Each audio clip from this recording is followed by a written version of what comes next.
तो आज फिलोसफी, आज सभी को फिलोसफी से मिलाऊंगा, लेकिन उससे पहले कुछ चाहता हूं आप लोग को सजेशन देना।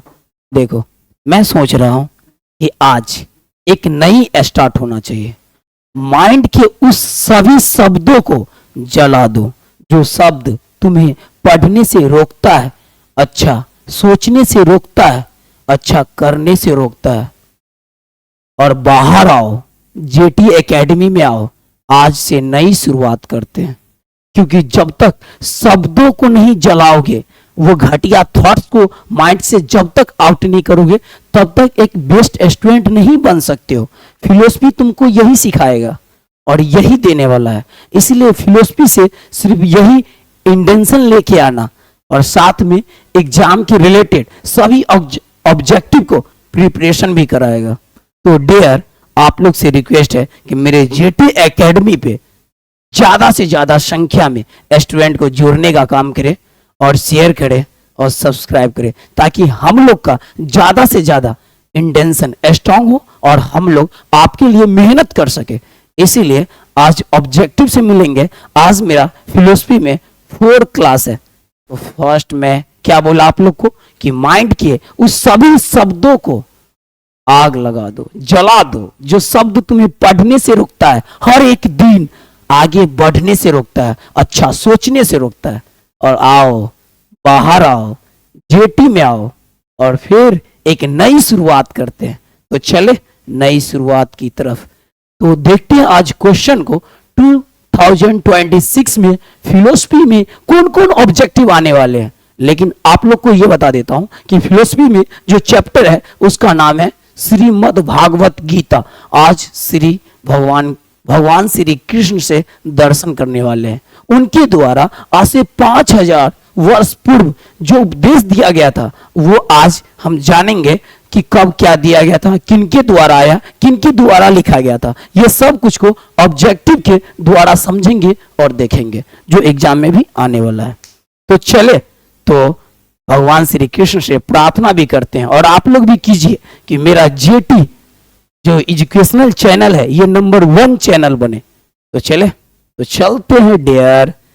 तो मेरा ये तो देख लो, क्या फिलोसफी पढ़ाने वाला हूं ना। यस, फिलोसफी, ये फिलोसफी लिखा हुआ है। बहुत मजा आएगा, इतना मजा आने वाला है जिसके बारे में सोच भी नहीं सकते। फिलोसफी बहुत मस्त है। किसी भी दुनिया में कितना भी लेट में आपका अगर बर्थ हुआ है, नेवर मैटर, सिर्फ 1 इफेक्ट करता है कि आपको सही से फिलोसफी मिलना चाहिए, फिर आपका सब कुछ बेस्ट हो जाएगा। आप उस देश के सभी हिस्ट्री को आसानी से समझ जाएंगे और जान जाएंगे। तो डायरेक्ट मैं क्वेश्चन की तरफ बढ़ता हूं, और मैं क्वेश्चन पे आता हूं। क्वेश्चन पे आता हूं, क्वेश्चन, यस, यहां पे आएगा क्वेश्चन। क्वेश्चन देखो देखो देखो, कितना मजा आने वाला है ना। यस, बहुत मजा आने वाला है, बहुत मजा आने वाला है। देखो, तो मैं आ गया अपने क्वेश्चन पे। अभी से मैं क्वेश्चन को आपको मिलाता हूं। देखो, फास्ट में देखो, और मैं जल्दी चलता हूं। इसमें 30 ऑब्जेक्टिव क्वेश्चन से मिलाऊंगा, और एक एक ऑब्जेक्टिव को पार्ट पार्ट तोड़ के समझाऊंगा, इसलिए पूरे ध्यान से देखिएगा। देखिए क्वेश्चन क्या बोल रहा है। फर्स्ट क्वेश्चन, सबसे पहले थोड़ा इंक को फ्रेश कर लेता हूं ताकि सही रहेगा। देखिए, अब क्या, भगवत गीता में कौन से विचार पाए जाते हैं। इसमें लिखा हुआ है निष्काम कर्म, योग की अवधारणा, लोक संग्रह, इनमें से सभी। देखिए, पहला क्वेश्चन है, भगवत गीता में कौन से विचार पाए जाते हैं। क्या निष्काम तो पाए ही जाते हैं, योग की अवधारणा, लोक संग्रह, इनमें से सभी। तो इसमें से मतलब इनमें से सभी आएंगे। क्यों? क्योंकि भगवत गीता में निष्काम कर्म पाए जाते हैं, योग की अवधारणा पाए जाते हैं, लोक संग्रह पाए जाते हैं, यानी कि इनमें से सभी आएगा। इसलिए भगवत गीता में, यानी श्रीमद् भगवत गीता, मतलब श्री मतलब अधिक, मत मतलब होता है दिमाग, और भगवत मतलब होता है भगवती, और गीता मतलब होता है गीता होता है। इसलिए ध्यान दीजिएगा, श्रीमद् भगवत गीता। तो इसमें इनमें से सभी आ जाएगा। नेक्स्ट क्वेश्चन की तरफ बढ़ता हूं। अब नेक्स्ट क्वेश्चन में क्या है, गीता का उपदेश है, इसमें से कौन गीता का उपदेश होगा? सोचिए, क्या संकाम क्रम, निष्काम क्रम और क्रम से संन्यास, इनमें से सभी? देखिए, गीता का उपदेश कहता है कि संकाम ये नहीं हो सकता है, निष्काम क्रम से संन्यास नहीं, और इनमें से सभी ये भी नहीं। यानी कि इसका ऑप्शन सिर्फ अगर होगा तो बी ऑप्शन होगा, निष्काम। गीता हमें सिखाते हैं निष्काम बनो, कोई भी काम करो लेकिन फल का चिंता त्याग दो, फिर काम करो। उसके बाद तुम में जो जुनून होगा, उसमें उसके बाद जो तुम्हारे अंदर में आएगा क्षमता काम करने का, वो एक अजूबा आएगा, एक अद्भुत आएगा। इसीलिए गीता सिखाते हैं निष्काम बनो, कोई भी काम करो लेकिन फल का चिंता छोड़ के करो, तब निष्काम हो जाओगे, तब काम करने के बाद थक नहीं पाओगे। इसीलिए निष्काम होकर कार्य करना चाहिए। गीता का प्रथम उपदेश यही बताता है। नेक्स्ट क्वेश्चन की तरफ बढ़ता हूं, आप लोग को समझ में आ गया होगा। आगे बढ़ता हूं, समझ में अगर नहीं आएगा तो जाके कमेंट बॉक्स में कमेंट कीजिए, ताकि मैं फिर से आपको कोशिश करूंगा आपके जो कंफ्यूजन है उसे दूर करने का नेक्स्ट वीडियो में। फिलहाल में मैं इस वीडियो में पूरा कोशिश कर रहा हूं कि आपका कंफ्यूजन कोई भी क्वेश्चन में ना रहे। इसीलिए नेक्स्ट क्वेश्चन को देखिए क्या बोल रहा है, नेक्स्ट क्वेश्चन को देखो क्या बोल रहा है, क्या बोल रहा है। भगवत गीता में योग शब्द का प्रयोग किन अर्थों में हुआ है? सोचो, योग शब्द का प्रयोग किन शब्दों में हुआ है? गजब का, संबंधवाचक, समाधिवाचक और ए बी दोनों, इनमें से कोई नहीं तो ना ए होगा, ना बी होगा, ना सी होगा, ओनली फॉर डी होगा। इन दोनों में से कोई भी नहीं होगा। क्यों? क्योंकि भगवत गीता में योग शब्द का मतलब समाधि में जाना नहीं होता है, संबंधवाचक में नहीं आता है, इसलिए इनमें से कोई भी नहीं होगा, तो ऑप्शन डी हो जाएगा। नेक्स्ट क्वेश्चन की तरफ मैं बढ़ रहा हूं। अब देखो नेक्स्ट क्वेश्चन में क्या है, नेक्स्ट क्वेश्चन में क्या आया, स्वधर्म। देखो क्या है, स्वधर्म का वास्तविक संबंध किससे है? जैसे संन्यास धर्म से, वारणाक्षम धर्म से, ए बी दोनों। देखो, गीता कभी नहीं बोलता है संन्यास लो। भगवान श्री कृष्ण ने अर्जुन को बोलते थे कि अर्जुन हथियार उठाओ और चलो लड़ते हैं। किससे? जो अधर्म पे चल रहा है उससे लड़ते हैं, जो धर्म पे चल रहा है उससे नहीं, क्योंकि धर्म पे अर्जुन चल रहा था और सामने वाला अधर्म कर रहा था। इसीलिए भगवान श्री कृष्ण कभी नहीं चाहेंगे कि वो बोलेंगे संन्यास ले लो, तो ऑटोमेटिक ऑप्शन ए नहीं होगा। ऑप्शन बी में आते हैं वारणाक्षम, ये भी नहीं होगा क्योंकि इस पे भी उनका उपदेश नहीं आता है, तो सी भी नहीं होगा, तो ऑटोमेटिक आंसर इसका डी हो जाएगा। तो स्वधर्म का वास्तविक संबंध इनमें से कोई नहीं है, इसलिए ऑप्शन डी हो जाएगा। नेक्स्ट क्वेश्चन की तरफ मैं बढ़ रहा हूं, ध्यान से देखते रहो। अब देखो नेक्स्ट क्वेश्चन क्या आता है, नेक्स्ट क्वेश्चन में है किनके मतानुसार गीता महाभारत का अंग है? देखो, अरविंद घोष, महात्मा गांधी जी, डॉक्टर राधा कृष्ण, बाल गंगाधर तिलक।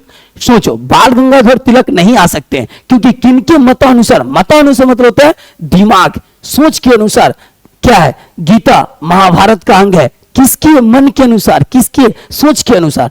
तो देखिए, अरविंद घोष भी नहीं आएंगे, महात्मा गांधी जी भी नहीं आएंगे, तो कौन आएंगे? सी ऑप्शन होगा, डॉक्टर राधा कृष्ण आएंगे। इसीलिए याद रखिएगा, सी ऑप्शन होगा, डॉक्टर राधा कृष्ण जी आएंगे। नेक्स्ट क्वेश्चन की तरफ बढ़ रहा हूं, ध्यान से देखो और जल्दी देखो और जल्दी समझो और जल्दी जाके कमेंट करो, ताकि मुझे और क्वेश्चन बताने में आसान हो सके और बताने में मजा आ सके। इसीलिए जेटी एकेडमी पे मजा लेते हुए चलते हैं। तो नेक्स्ट क्वेश्चन में देखिए क्या है, गीता में किनके विचार से ईश्वर की वाणी मानी गई है? गीता में किनके विचार को ईश्वर की वाणी मानी गई है? सोचिए, गीता में अर्जुन का वाणी नहीं है, वेद व्यास जी का वाणी नहीं है, इनमें से कोई नहीं, ये भी नहीं हो सकता। ऑप्शन ए दिख रहा है ना, क्योंकि गीता सिर्फ एक लिखे थे, उन्हीं ईश्वर का वाणी है, जिसे हम बोलते हैं भगवान श्री कृष्ण, तो उनका वाणी है, यानी कि भगवान श्री कृष्ण का वाणी गीता में है। आपको ऑप्शन ए हो जाएगा। आप लोग को समझ में आ गया होगा, मुझे पूरा विश्वास है। क्या नेक्स्ट क्वेश्चन की तरफ बढ़े? तो जल्दी कमेंट कीजिए, बढ़ता हूं नेक्स्ट क्वेश्चन की तरफ।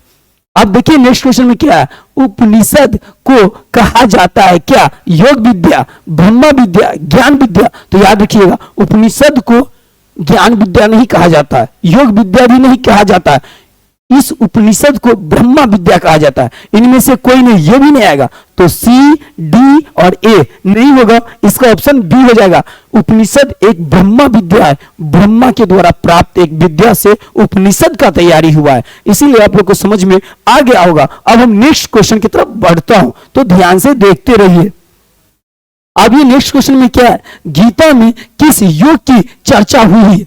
गीता में किस योग की चर्चा हुई है? सोचिए, गीता में ज्ञान योग का या भक्ति योग का या कर्म योग का या इनमें से कोई नहीं? सोचिए, ज्ञान योग का नहीं हुआ है, भक्ति योग का भी नहीं हुआ है, कर्म योग का चर्चा होता है। गीता में कर्म करने का एक बहुत ही मस्त प्रॉपर ट्रिक बताया जाता है कि आपको संसार में कौन सा कर्म करना चाहिए, कौन सा कर्म नहीं करना चाहिए। यही गीता का मूल उपदेश होता है। शायद आप लोग को समझ में आ गया होगा। मैं क्वेश्चन नेक्स्ट के तरफ बढ़ रहा हूं ताकि ज्यादा से ज्यादा क्वेश्चन देख सकूं और आप लोग के लिए आसान हो सके, ताकि फिर आपको एग्जाम में अगर क्वेश्चन इससे रिलेटेड आएगा तो बल्ले बल्ले तोड़ ताड़ के धुआं उड़ा देना है। तो नेक्स्ट क्वेश्चन की तरफ बढ़े। तो गीता में किस योग की चर्चा हुई है? तो याद रखिएगा, कर्म योग की चर्चा हुई है। तो देखिए नेक्स्ट क्वेश्चन में क्या है। अब क्वेश्चन बोल रहा है गीता की रचना किसके द्वारा की गई है? इसमें से सोचिए, व्यास के द्वारा, कृष्ण के द्वारा, अर्जुन के द्वारा, इनमें से कोई नहीं।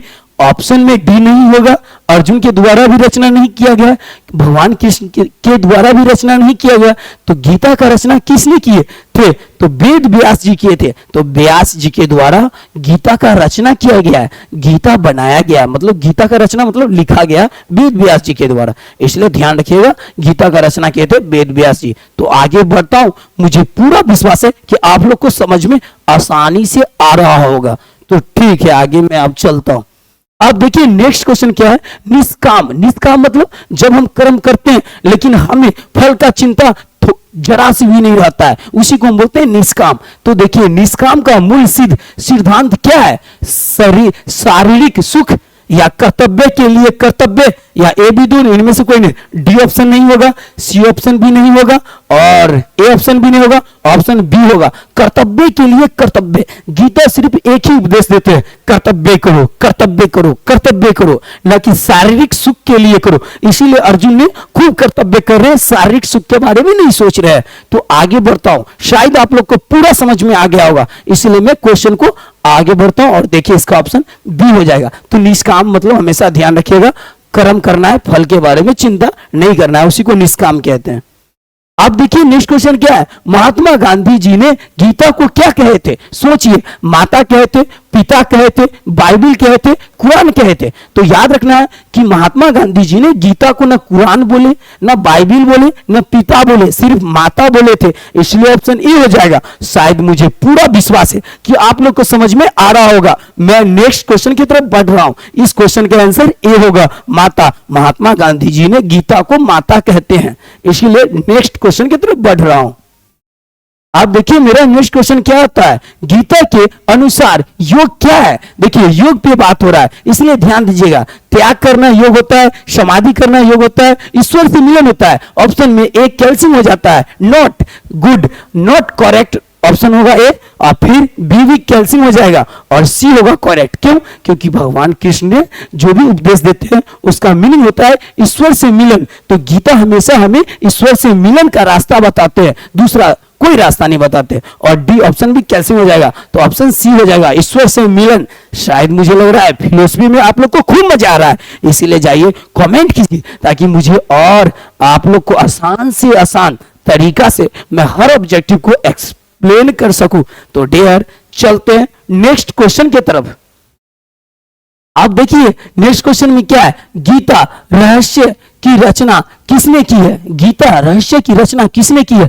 बाल गंगाधर तिलक, महात्मा गांधी जी, अरविंद घोष। तो याद रखिएगा, सी ऑप्शन नहीं होगा, बी ऑप्शन नहीं होगा, ए ऑप्शन होगा। बाल गंगाधर तिलक ने यानी कि गीता रहस्य की रचना किए थे? बाल गंगाधर तिलक ने गीता को एक रहस्य में बताए थे और इनमें से डी जो है वो भी नहीं हुआ, तो बी सी डी ऑप्शन नहीं होगा करेक्ट, ए ऑप्शन होगा परफेक्ट इसका आंसर। मुझे पूरा विश्वास है आप लोग को समझ में आ गया होगा। मैं आगे बढ़ता हूं नेक्स्ट क्वेश्चन की तरफ, इसीलिए बाल गंगाधर तिलक को हमेशा याद रखिएगा गीता रहस्य की रचना के बारे में। आप देखिए हमारा नेक्स्ट क्वेश्चन क्या है, किसके अनुसार गीता कर्म का विज्ञान है? बाल गंगाधर तिलक, विनोबा भावे के द्वारा, अरविंद घोष के द्वारा, महात्मा गांधी जी के द्वारा। तो इसमें से महात्मा गांधी जी नहीं होंगे, अरविंद घोष भी नहीं होंगे, विनोबा भावे भी नहीं होंगे। बाल गंगाधर तिलक ने बताते हैं गीता को कर्म का विज्ञान, मतलब गीता एक कर्म का विज्ञान है, इसलिए ऑप्शन ए हो जाएगा बाल गंगाधर तिलक। मुझे पूरा विश्वास है आप लोग को समझ में आ गया होगा फिलोसफी का ये क्वेश्चन, इसलिए मैं नेक्स्ट क्वेश्चन की तरफ बढ़ रहा हूं। आप देखिए नेक्स्ट क्वेश्चन क्या है, अनाशक्ति योग नामक ग्रंथ की रचना किसने की है? बाल गंगाधर तिलक, महात्मा गांधी जी, अरविंद घोष या डॉक्टर राधा कृष्ण? तो डॉक्टर राधा कृष्ण जी ने अनाशक्ति योग का नामक ग्रंथ की रचना नहीं की है, अरविंद घोष ने अनाशक्ति योग नामक ग्रंथ की रचना नहीं की है, तो किसने किए थे? महात्मा गांधी जी ने किए थे, इसलिए बी ऑप्शन होगा और बाल गंगाधर तिलक ऑप्शन में नहीं आएगा, तो ए सी डी ऑप्शन रॉन्ग और बी ऑप्शन करेक्ट होगा। आप लोग को समझ में आ गया होगा। मैं नेक्स्ट क्वेश्चन की तरफ बढ़ रहा हूं। गजब का मजा आया ना, इसी को बोलते हैं फिलोसफी। ताकि आप किसी भी देश के बारे में अगर जानना चाहते हैं तो उसका फिलोसफी पढ़िए, बहुत आसान से और जल्दी आप समझ जाएंगे उस देश में कितने अच्छे अच्छे ग्रंथ थे और उस देश में क्या क्या हुआ था और क्या क्या बेस्ट है क्या क्या बैड है, सब देखने को मिल जाएगा। इसी को फिलोसफी कहते हैं। बहुत मजा आएगा आपको। फिलोसफी हर कंट्री का हर मतलब जहां जहां आप जाते हैं वहां हर मतलब रिलीजन का भी फिलोसफी आप स्टडी कर सकते हैं, जिससे आपको हर रिलीजन का नॉलेज डीप में हो जाएगा। तो भागवत गीता को क्रम शास्त्र किसने कहा है? भगवान यानी भगवान दास या बाल गंगाधर तिलक या गांधी जी या पंडित नेहरू जी ने? तो यहां पे ऑप्शन आएगा कि भागवत गीता को क्रम शास्त्र किसने बताया? तो भगवान दास, ये रॉन्ग हो जाएगा, बाल गंगाधर तिलक ने बताए थे, तो ऑप्शन बी होगा मेरे डियर। इसमें सी ऑप्शन गांधी जी नहीं आएंगे, पंडित नेहरू जी नहीं आएंगे। क्रम शास्त्र के बारे में जब भी बात होगा तो बाल गंगाधर तिलक जी को हमेशा याद रखिएगा। यही बताते हैं गीता एक क्रम शास्त्र है। नेक्स्ट क्वेश्चन की तरफ बढ़ता हूं क्योंकि मुझे पूरा विश्वास है आप लोग मेरे वीडियो को ध्यान से देख रहे हैं। अब देखिए नेक्स्ट क्वेश्चन में क्या है, गीता में मोक्ष, मोक्ष देखिए क्या है, मोक्ष के कौन कौन से मार्ग बताए गए हैं? ध्यान रखिए, मोक्ष, मोक्ष किसे कहते हैं? सिंपल वर्ड में समझिए। मोक्ष मतलब होता है कि अपने आप से मतलब यानी कि जो अक्रम होता है, अक्रम से छुटकारा पाना। जैसे देखिए हम कोई कर्म किए और उसका फल का चिंता में डूबे हुए हैं, ये सब मोक्ष को नहीं आगे बढ़ने देता। मोह माया में फंसे हुए हैं, ये फंसे रहेंगे तो मोक्ष नहीं पा पाएंगे। मोक्ष कब पाएंगे? जब शुद्ध ज्ञान आ जाएगा, ब्रह्मा का ज्ञान आ जाएगा, ब्रह्म ज्ञान से दूर हो जाएंगे, तब आपको मोक्ष मिल जाएगा। फिर आप जो भी कर्म करेंगे उसमें आप सिर्फ हरि भक्त कहलाएंगे और मुक्ति मिल जाएगा, मोक्ष मिल जाएगा। फिर इस संसार आपके लिए सबसे उत्तम हो जाएगा, सुंदर हो जाएगा। इस समय आपके लिए यह संसार बोझ होगा, बहुत अनेकों टाइप के डिफरेंट टाइप के आप में अभी कष्ट होगा, चिंता होगा, ये सब दूर हो जाएगा, तब समझिएगा मोक्ष है। लेकिन पैसा से ये सब दूर होने के बाद ये मत समझिएगा कि मोक्ष मिल गया। ये सब आज के दौर में पैसों से हो जाता है, तो उससे ये नहीं कि मोक्ष मिल गया। ज्ञान प्राप्ति के बाद ये सब मोक्ष मिलता है, इसलिए साधना करना पड़ता है। तो इसमें ज्ञान, भक्ति, कर्म ये सभी आएगा, इसलिए आंसर में डी हो जाएगा। मतलब मोक्ष पाने के लिए कर्म करना होगा, भक्ति करना होगा और ज्ञान, तभी होगा। ये नहीं कि पैसा पे मोक्ष मिल जाता है। ये सब भ्रम से दूर रहिएगा। नेक्स्ट क्वेश्चन की तरफ बढ़ता हूं। आप देखिए इसमें क्या है, त्रिगुण होता है किसमें? देखिएगा हर एक मानव के शरीर में 3 गुण होते हैं, रज, सत्य और तम। तम, रज, सत्य, ये सत्य, रज, तम 3 गुण के होते हैं हर एक मानव में। वही 3 गुण के अलावा मतलब कोई भी ऐसे नहीं है मनुष्य जिसमें ये 3 गुण नहीं होता है। जिसमें सत अगर बढ़ गया तो वही मोक्ष की तरफ चलने लगता है, जिसमें अगर रज और तम अगर जिसमें बढ़ गया ज्यादा, वही थोड़ा इंसान के रास्ता वो भटक जाते हैं, सत्य रास्ता से भटक जाते हैं। इसलिए अपने शरीर से हमेशा याद रखिएगा, सत्य गुण को आगे बढ़ाइएगा, तम गुण को डाउन करके रखिएगा। रज मतलब होता है ऊर्जा, तो इसलिए ध्यान रखिएगा इसमें से एक ऑप्शन आएगा रज, यानी त्रिगुण होते हैं, रज होते हैं, तम नहीं होगा, गुण नहीं होगा, इनमें से कोई नहीं। सी इसका ऑप्शन हो जाएगा आपको, इसके अनुसार यहाँ पे कंप्यूटर के द्वारा बी लिखा गया, लेकिन सी ऑप्शन हो जाएगा इसका, ठीक है। और ये था बी का, तो सी रज गुण। तो याद रखिएगा, रज मतलब ऊर्जा, तम मतलब क्या, आलस, गुस्सा, ये सब, और सत्य मतलब सत्य, तो इसलिए सत्य गुण को आगे बढ़ाइए। नेक्स्ट क्वेश्चन की तरफ बढ़ रहा हूं। अब देखिए नेक्स्ट क्वेश्चन में क्या बोलते हैं, गीता में परमात्मा के कौन स्वरूप बतलाए गए हैं। बोलते हैं गीता में परमात्मा के कौन सा रूप बताया गया है जो सत्य है। तो देखिए गीता में बताया गया है व्यक्त, तो याद रखिएगा ऑप्शन ए नहीं होगा, व्यक्त एवं अव्यक्त, यस बी ऑप्शन होगा।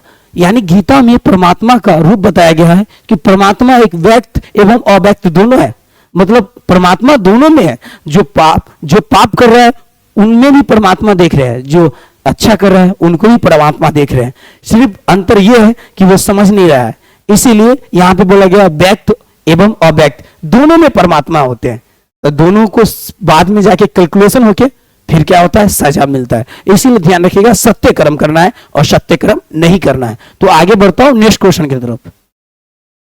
अब देखिए इसमें क्या बोला गया, किसके अनुसार गीता माता है। वाह गजब का लगाना, गीता माता मतलब ये याद रखिएगा, गीता भी एक माता का ही दर्जा मिलता है जो महात्मा गांधी जी अक्सर देते हैं। तो जब भी गीता की माता के बारे में चर्चा होगा तो महात्मा गांधी जी को याद रखिएगा, डी ऑप्शन होगा, सी ऑप्शन, बी ऑप्शन और ए ऑप्शन कैल्शियम हो जाएगा। तो माता जब भी बात आएगा तो महात्मा गांधी जी को याद रखिएगा। क्या नेक्स्ट क्वेश्चन की तरफ बढ़े, तो क्या आप लोग कमेंट करते हैं, नहीं करते हैं, गलत बात है। हम आपको लिए क्या कर रहे हैं, एक एक ऑब्जेक्टिव को तोड़ रहे हैं, पार्ट पार्ट तोड़ के समझा रहे हैं। आप कमेंट नहीं करेंगे तो मैं कैसे जानेंगे कि आप समझे कितना कितना नहीं समझे। इसीलिए आप लोग से एक ही कंप्लेन है और मेरी तरफ से रिक्वेस्ट है कि आप कमेंट कीजिए, ताकि मैं आपकी ये जो समझ रहे हैं वो समझदारी को मैं समझ सकूं कि आप कितना बेस्ट समझ पा रहे हैं और कितना नहीं समझ पा रहे हैं। ठीक है, नेक्स्ट क्वेश्चन की तरफ बढ़ता हूं। आप लोग पूरे ध्यान दीजिए, पेन और कॉपी के साथ बैठिए और देखिए नेक्स्ट क्वेश्चन में क्या है, किसके अंतिम भाग को उपनिषद कहते हैं। याद रखिएगा पुराण के अंतिम भाग को उपनिषद नहीं कहा जाता है। ज्ञान भी नहीं आएंगे तो ऑप्शन में आएंगे सी वेद। वेद के अंतिम भाग को उपनिषद कहा जाता है। तो जब भी अगर उपनिषद के बारे में बात होगा तो याद रखिएगा, उपनिषद के बारे में जब भी बात होगा तो याद रखिएगा पुराण नहीं आएंगे, ज्ञान नहीं आएंगे, सिर्फ वेद आएंगे। तो आप लोगों को समझ में आ गया होगा। अब हम आगे बढ़ते हैं। अब देखिए इसमें क्या है, अब ये नेक्स्ट जो क्वेश्चन आया कितना मजेदार क्वेश्चन है। इसमें क्या बोला है, गीता में स्वधर्म का क्या अभिप्राय है। यानी कि जिस वर्ण का, एक ऑप्शन में, ए ऑप्शन में क्या बोला है, जिस वर्ण का जो स्वाभाविक कर्म है वही उसका स्वधर्म है, या वर्षों के वर्णोत्तर कर्म ही उनका स्वधर्म है, या उपयुक्त दोनों। बोलते हैं गीता में स्वधर्म का क्या अभिप्राय है, तो ऑप्शन ए हो जाएगा, जिस वर्ण का जो स्वाभाविक कर्म है वही उसका स्वधर्म है। मतलब आप जिस भी वर्ग के हैं, जिस भी वर्ग के आप जो कर्म कर रहे हैं, आपका स्वधर्म वही बन जाएगा। इसीलिए अपने कर्म पे भी ध्यान देना है ताकि आपका वो स्वधर्म भी बन रहा है। तो कर्म को देखते रहना है ताकि आपका स्वधर्म गलत ना हो। अब मैं नेक्स्ट क्वेश्चन की तरफ बढ़ता हूं। मैं क्लिक करता हूं इसे।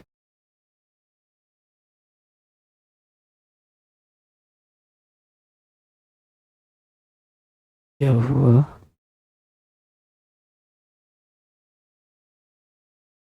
प्लीज ये काम नहीं कर रहा है। तो अब नेक्स्ट क्वेश्चन की तरफ बढ़ता हूं। ये क्वेश्चन थोड़ा रुक गया था आप लोग को लिखने के लिए, तो आप लोग लिख लिए होंगे, तो आगे बढ़ते हैं। अब ये क्वेश्चन क्या है, नेक्स्ट, गीता में योग शब्द का व्यवहार हुआ है कैसे, आत्मा से मिलन के लिए या आत्मा को परमात्मा से मिलन के लिए। तो ध्यान दीजिएगा, परमात्मा से मिलन का नहीं, तो सी ऑप्शन नहीं होगा, डी ऑप्शन नहीं होगा और ए बी ऑप्शन नहीं होगा, ऑप्शन इसका बी हो जाएगा।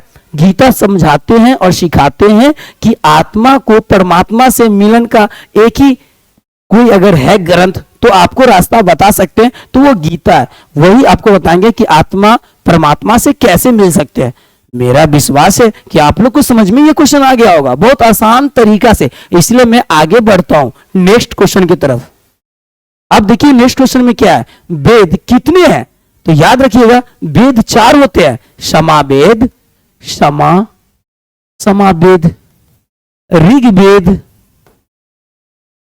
ऋग्वेद हो गया, समावेद हो गया, यजुर्वेद, यजुर्वेद, और फिर आ गया समावेद, ऋग्वेद, यजुर्वेद और अर्थवेद। तो याद रखिएगा हिंदू धर्म में 4 वेद होते हैं, समावेद, ऋग्वेद, यजुर्वेद और अर्थवेद होते हैं। तो वेद कितने होते हैं? तो 4 होते हैं। ऑप्शन डी हो जाएगा। A option cancelling, B option cancelling, C option cancelling. ये भी क्वेश्चन आपको बहुत आसान तरीका में समझ में आ गया होगा। मैं आगे बढ़ रहा हूं, ध्यान से देखते रहिए। आप देखिए इस क्वेश्चन में क्या बोला जा रहा है, बुद्ध के किस आर्य सत्य में निर्माण मार्ग वर्णित है? अब ये क्वेश्चन है बौद्ध दर्शन और जैन दर्शन से। मेरा फिलोसफी में चैप्टर 3 में मैं आ गया हूं। इस क्वेश्चन चैप्टर 3 का है, बौद्ध दर्शन, जैन दर्शन। इसलिए याद रखिएगा बौद्ध दर्शन में हूं, ये दर्शन करूंगा अभी चैप्टर बौद्ध दर्शन, और प्लस में जैन दर्शन में आ गया हूं। इसलिए आप लोग ध्यान रखिएगा ये चैप्टर 3 हुआ फिलोसफी का, जिसमें बौद्ध दर्शन, जैन दर्शन है, जिसका फर्स्ट क्वेश्चन है बुद्ध के किस आर्य सत्य में निर्माण मार्ग वर्णित है? याद रखिएगा चतुर्थ में निर्माण मार्ग वर्णित है। बौद्ध के आर्य सत्य जो है, आर्य सत्य जो है वो निर्माण मार्ग जो है वो चतुर्थ में वर्णित है। तो प्रथम नहीं होगा, द्वितीय नहीं होगा, तृतीय नहीं होगा। नेक्स्ट क्वेश्चन की तरफ बढ़ रहा हूं, आप लोग को सही में समझ में आ गया होगा, मुझे विश्वास है, क्योंकि मैं भी आपको देख रहा हूं। इसलिए आप लोग ये भूल जाना कि मैं आपको देख नहीं रहा हूं, ये सब आपका मिसकंसेप्ट है, मैं आपको देख रहा हूं।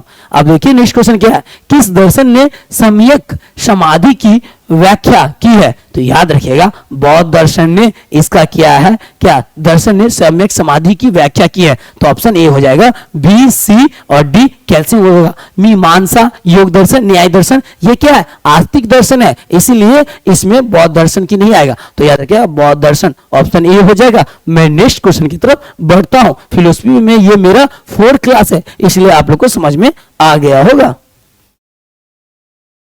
अब देखिए इसमें अब नेक्स्ट जो मेरा क्वेश्चन है उसमें क्या बोल रहा है, कौन अष्टांगिक मार्ग का अंग नहीं है?